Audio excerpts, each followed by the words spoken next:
the technology has to evolve so that our tools and our techniques can be used, right? They are user-friendly, can be used by people in the organization to really make their decision. Welcome to Process Pioneers, the show that takes a deep dive into the minds of decision makers, key influencers, and process experts who are pioneering the world of everything process. Welcome to the next episode of Process Pioneers. My name is Daniel Rayner. I'm the host of Process Pioneers. And in each of these episodes, I get the absolute privilege of having conversations around the topic of business process management and whatever that may look like.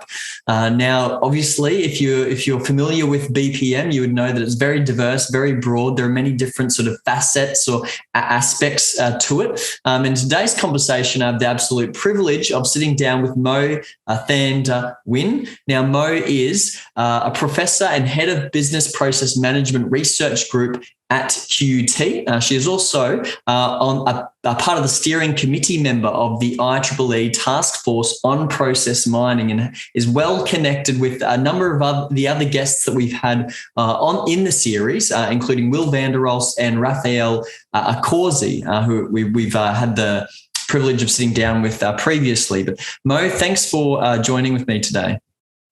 Thank you very much, Daniel, and thanks for having me here.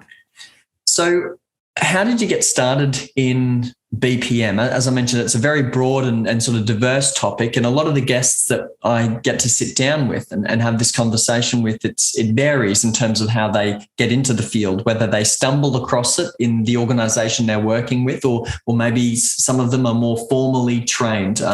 Talk to us a little bit about your journey, how it started, and leading up to what you're doing today. Absolutely. So I actually did my Bachelor of IT here at Wynn University of Technology. And after that, I completed my PhD here in the area of workflow management in 2007. So I'm somewhat formally trained, I would say. And then after that, so my PhD topic was focusing on defining the formal semantics of complex process models. So I was looking at cancellation and I was looking at all-time constructs. And then I was also looking at developing like verification techniques for these large complex models. So certainly from the area of process automation. And after that, my research interest expanded a bit more. So I looked into process simulation as part of my research fellow position. And after that, of course, like many others in the BPM community, I started looking into process mining. So now at the moment, I'm working mostly with organizations' data sets, and I looked at data quality in process mining techniques, as well as process automation for digital transformation of organizations. That's great. And so these days, obviously, organizations are taking much more of a sort of a data-driven approach. Or they have the ability or the technology that supports this. Have you found a lot of organizations have taken this jump, or have you found that there are various challenges and hurdles that organizations are facing when, moving to a sort of more of a data-driven approach to their BPM? So I see that organizations are very much interested in a data-driven approach to BPM. So data-informed process improvement, data-informed process innovation, and so on. So I think that many technologies and process intelligence technologies that we now have that can enable organizations to do this data-driven decision-making. Unfortunately, though, organizations are also finding that one of the barriers that they are encountering, or the challenge, is that their data stores, or the data that they have collected over many years, they are not of sufficient quality for them to do data-driven decision-making. So there's now quite a lot of effort being put in by the organizations to assess the quality of their data so that then they can come up with, actionable, reliable insights from their data for the next step of process innovation. Right, fantastic. And what would you say are the key drivers for this approach? What's driving organisations to adopt this approach? So I think one of the key drivers, and I think it's probably the same as before, not just for data-driven part, is really they would like to do better with their processes, right? They would like to have a better understanding of how the processes are being executed by many, many people involved in executing these processes. So in the past, they might be organizing stakeholder workshops, they might be organizing interviews to have a better understanding of how their processes perform and how the processes are conducted. But these days, they would like to have a faster and a more objective way of understanding or having transparency over their processes. And I think that's where the process mining techniques and, process-oriented data mining techniques come into play. Great. Now, we have some people listening to the podcast series that are from particularly large organisations. That it might be government departments, it might be large financial services organisations. Would you say they have a particularly difficult challenge being not only large organisations, but with a long history as well? There's lots. It's like that analogy of trying to turn a big ship around. You can't just spin a large cruise ship 180. It's going to take slow, sort of incremental turns to make a change like that. How do large organizations best, I guess, begin that journey of managing their processes better, regardless of where they are at in the maturity level? In my view, I would say that we need the management support. So we need the top level senior management support, because it doesn't matter whether we are data driven or whether we are going traditional route. The BPM approach or BPM methodology is time and resource intensive. So on the one hand, we need the commitment from the senior executives to be able to support the BPM team in the organization or making use of consultants to do their job. So that's one side of the coin. And the other side is, I think, for the BPM, people who are passionate about BPM and who would like to embed a BPM approach, we will need to come up with a very good business case to provide to the organization's senior executives so that we are able to do our BPM initiatives. So one thing, of course, is to have low-hanging fruit and to have pilot projects that we can really show impact.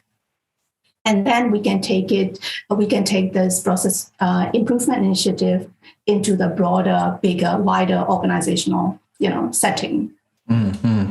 Now, for process specialists or process professionals like ourselves, it's very easy for us to understand or appreciate the value of good process management.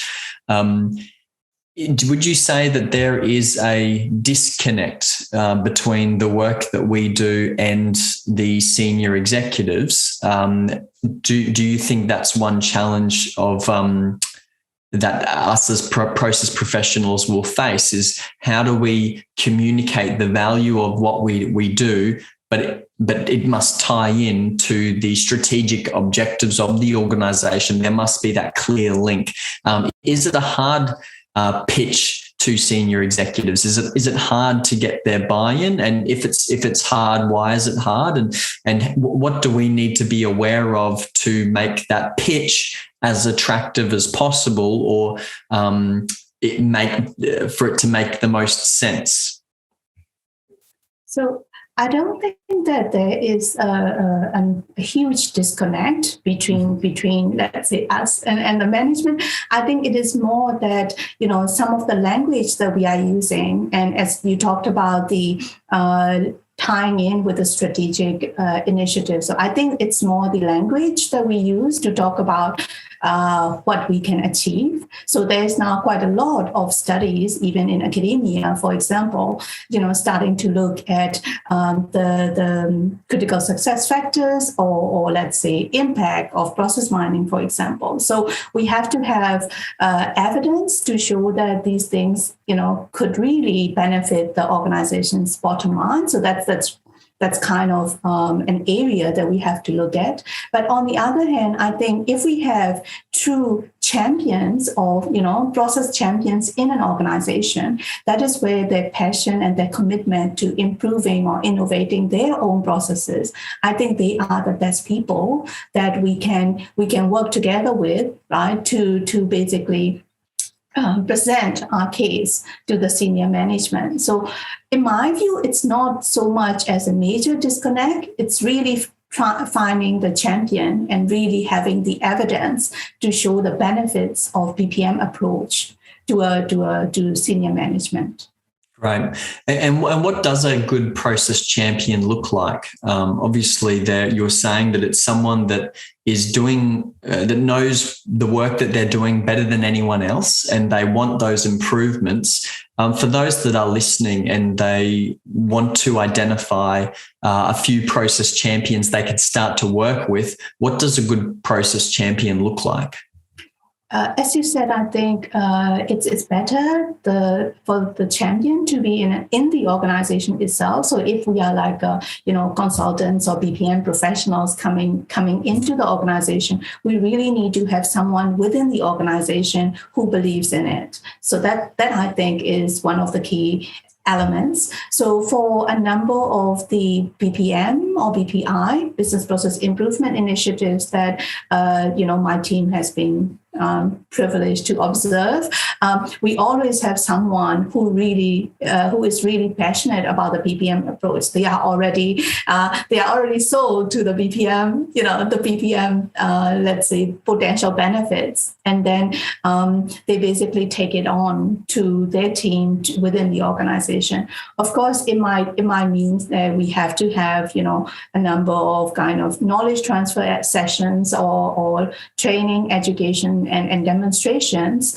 with some of these people within their team, right, so that they get it. So we might have a number of conversations, a number of meetings to really get our message, clear and targeted before we go up and then try to get the buy-in from the senior management. Yeah. Okay. So if there's a group of people that are getting value out of process management, understand the value, then that will make for a good business case, I guess, because it's not coming from an individual, but it's coming from a group of people throughout the organization. Absolutely. Yeah. Yeah, that's fantastic. And you would have seen quite a range of sort of process management and process improvement implementations, whatever that may look like. Different organizations, obviously, starting at different points in their process journey. Can you share with us some stories or some examples of where process management has been adopted and it has delivered significant value to the organization, whether that's on a small scale, on a individual process that, we've had examples in the past where a process has been cut down from 3 weeks to 3 days, or more of a larger sort of enterprise-wide process transformation that's equally delivered a lot of value to the organization. Do you have a couple of stories you can share with us?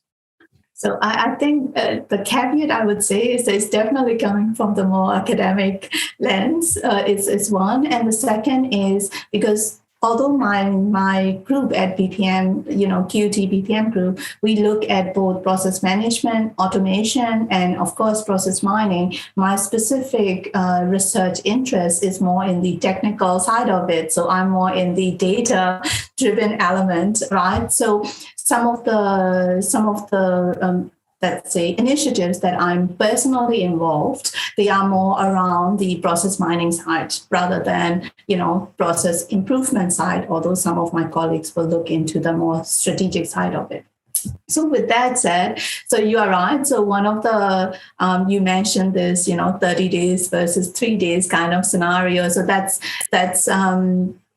the our first ever process mining project by the team here at QUT, and we were looking at the data, of course, of insurance claims. So that's the idea where we were able to show the like objectively where the bottlenecks are, and we were able to look at the root causes of those bottlenecks, and combined with those data-driven insights, and the organization is able to implement some of the changes to their business processes, and that led to a much better and a more efficient process. So that's a kind of, I'm keeping some of the details vague, as you can see, without naming organizations and so on, but that is one in the insurance sector. So another one that we were looking at, where we were able to look at the data from hospitals across different Australian states, and we were looking at how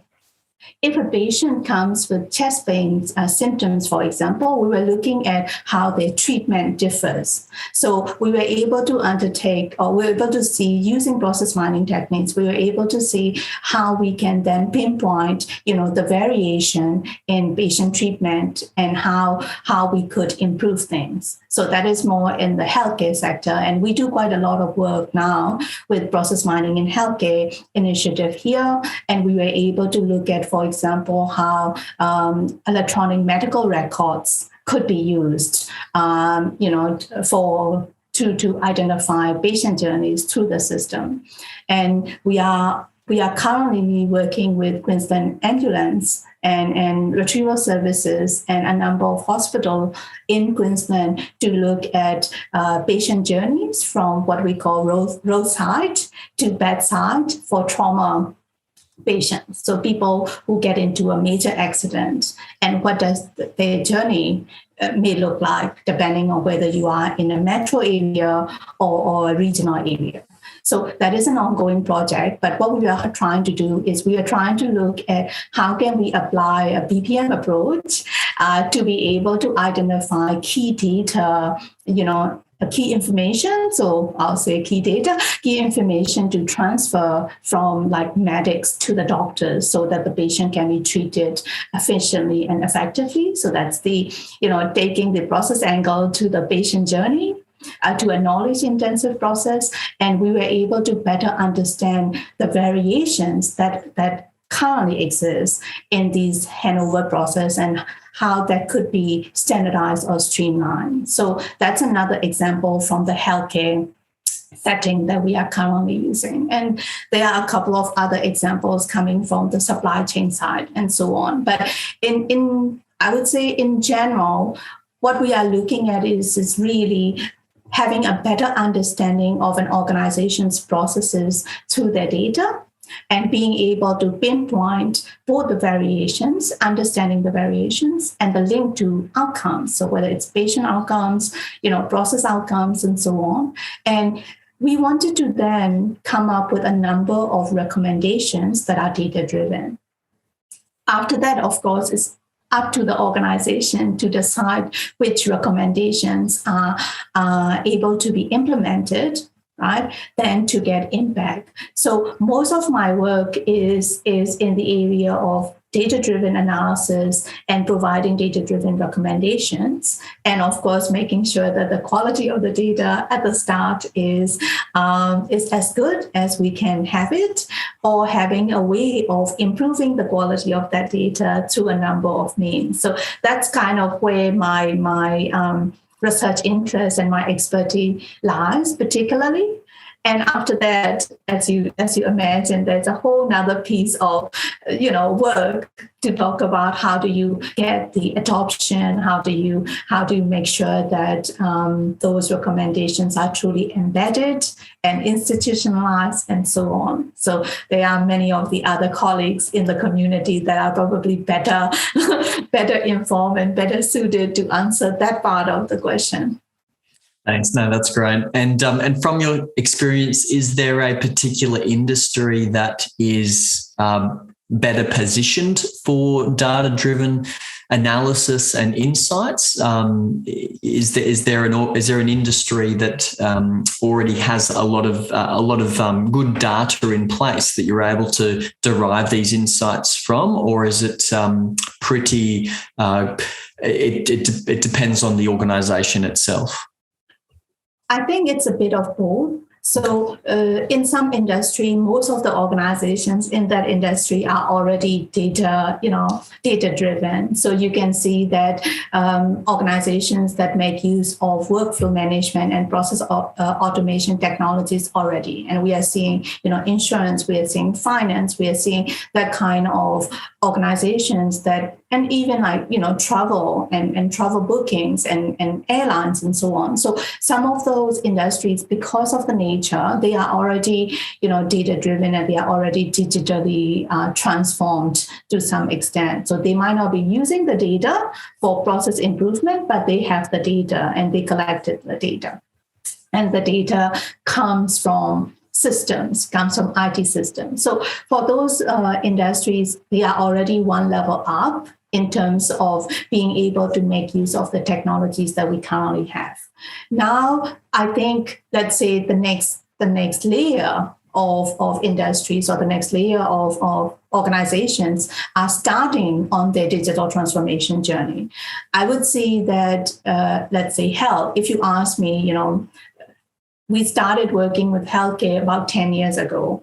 At that time, the data that we were using, some of it was collected after the fact, right, from the paper medical records, and then entered by hand into a database. And then we are then using that data, relying on that data for process mining. So clearly, there are many, many, many points in which, things could go wrong. And we're looking at the data from maybe 3 years old, 5 years old data.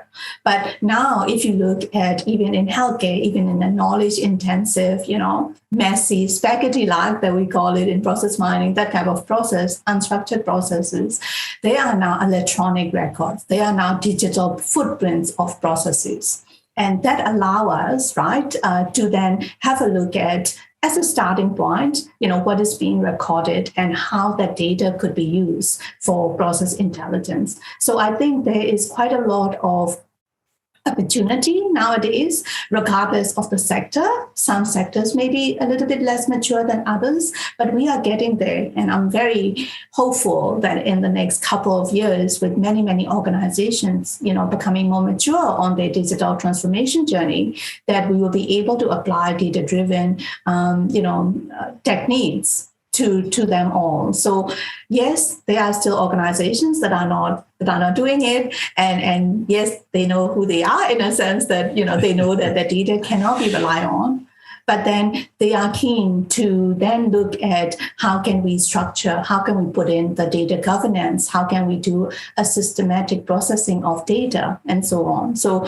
nowadays, Right now, I'm working with organizations more from the agricultural sector. So we are looking at food supply chains. And so now, slowly, even we are getting the data from the farmers, about their livestock, about their crops, and so on. And so it's becoming more and more common that there is data available. The next step is then to ensure that it is of high quality data before we can then use them for decision making.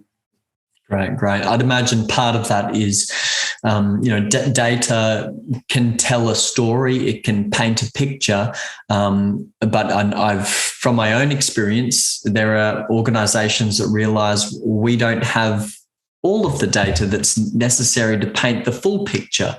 If you're painting a painting, as an example, it's almost like you're using blue, yellow, and green, but you're missing the color red, or you're missing the color purple, or you're missing these other colors.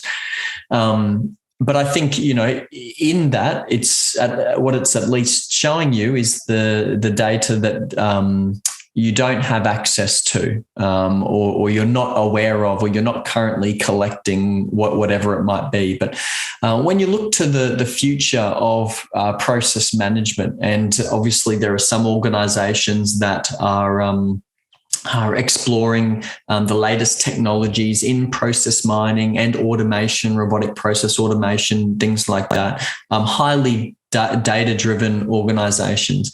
But when you look to the next 2, 3, 5 years, how do you see it evolving? What does the next 5 years look like? Obviously, there are going to be some organizations that will only just be catching up to where organizations are currently at right now. But how is it going to evolve? Will it become more intuitive? Are we going to see some hybrid mining cross automation technologies? What sort of trends are you seeing in the marketplace?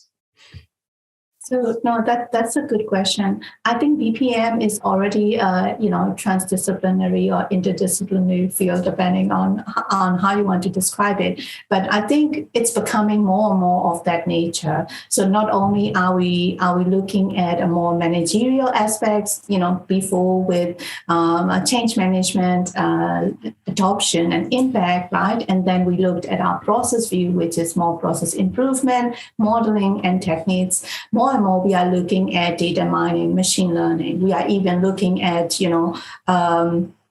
but you talk about hybrid, and I think it's definitely going to be an integrated approach to doing BPM. So if we focus on looking at how do we improve processes, and processes are becoming more agile, more flexible, more dynamic, right? So we need techniques that are of predictive nature. We need techniques that are able to make sense of data and in a more, I don't want to say real time, but almost real time manner with limited decision latencies, analysis latencies, data latencies, and so on. So I think we'll make use of more and more technology to help us improve our processes in the future. That's for sure.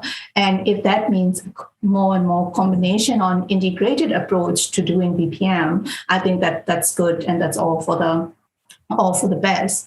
If I can then kind of link back to what you talk about, missing pieces, the data, it doesn't tell the complete story. Absolutely. And I think that, there needs to be efforts put into that area, both by, academic community and also from industry, to see that keeping this human in the loop concept. So yes, we can come up with a prediction, right? But what are the assumptions that are made? Can anyone understand it? Can anyone see how we go from the data to the decision, right? So this notion of keeping track of how decisions are made and making sure that we are not, as a more IT or data-driven professionals, we are not making mistakes or assumptions along the way. That means that the insights or recommendation we give in real time, right, on almost real time, is not totally off base or wrong. So this notion of, I don't think extremes are good. So I don't think that we should just go with the subjective data, and I don't think we should just go with 100% purely data driven. I think the approach that will work for most organizations is the one in the middle, where they are informed by their data, but they also have, and definitely process focus, because we are process people, but they really need to have this, this people, knowledgeable people in the middle. And I think the technology has to evolve so that our tools and our techniques can be used, right? They are user-friendly, can be used by people in the organization to really make their decisions. So if everything we do is, yet another sophisticated algorithm, then that's not really going to help a particular organization become more data-driven in their decision-making, right? We really need to make sure that our algorithms are providing accurate insights. We can explain why this algorithm provides this prediction, and it has to be user-friendly. So I'm very happy to see more and more, tools or techniques paying attention to the usability and usefulness and visualizations and so on of these, sophisticated techniques. So we are adding to it, and that's kind of the next step in terms of being able to apply our, research techniques in industry. So we need to have good tools, intuitive tools that will help users do the work, not the researchers, doing the case studies for them. Yeah. No, that's great. That's really good. It does need to, you need to be able to leverage the people in the organization, process participants, process performers. If they're equipped with the knowledge and the know-how, the tools, the resources to be able to carry out their own process improvements, then it's getting rid of any sort of risk of bottlenecking the whole sort of process management process, if you wanted to call it that. But obviously, you're a professor at QUT, and I think that in this podcast series or in the conversation today, I'm sure that listeners will have firstly learnt a little bit more about this world of process management, what's available for them, what's possible. But one question I often have asked me is like, where do I go to learn more? I'm enjoying these conversations. How can I learn more about what I need to be doing in my specific scenario or situation, whatever organization that may be? And obviously, being from QUT, you would have a number of a range of different courses in different formats centered around process management. So for our listeners that are listening to this conversation, what would you encourage or recommend to them from a QUT point of view in terms of what QUT has to offer for process professionals? All right, thanks, Daniel. So let me start with a broader answer before going to the QUT specific one. So I think, as you said, BPM is a broad field. And, we even talk about BPM having like two parts. We either have a more BPM in terms of business process management, where we look at strategic concerns, where we look at change management and so on. So a little bit more in the managerial aspects of process management. And we also have a more process-centric or operational concerns of process BPM, which is how do you identify processes, how do you model them, how do you improve them, what are the techniques available for improvement, and so on and so on. So I think for your audience, it's really about having a better understanding of where their passion lies or where they want to know more. Are they after a more managerial knowledge of how to do BPM, or are they after more modeling, methods and techniques and how technical concerns or operational concerns of BPM? And then we have, of course, then many, resources from academia and practice, which are either looking at, let's say, success factors, or which are either looking at, how to model processes, using BPMN, how do you improve them, and so on and so on. So there are a wide range of resources, and if you are interested in one or more of them, then there are resources, out there that can help you with it. As you also mentioned at QUT, so we do both research and education initiatives at QUT, and I lead the BPM team with currently we have about 17 members that do both teaching and research in different areas of BPM. So QUT is the only university in Australia to offer the Master of BPM course, and we also offer the graduate certificate in BPM courses. So they are more for, let's say, Brisbane-based people from that perspective, and those are the accredited courses offered by the university. And we offer them to both undergrad and postgrad cohorts coming in with in the IT or in the data science field. So you can get a number of our alumni and so on who are trained in the BPM, approach that we take. So those are the possibilities there.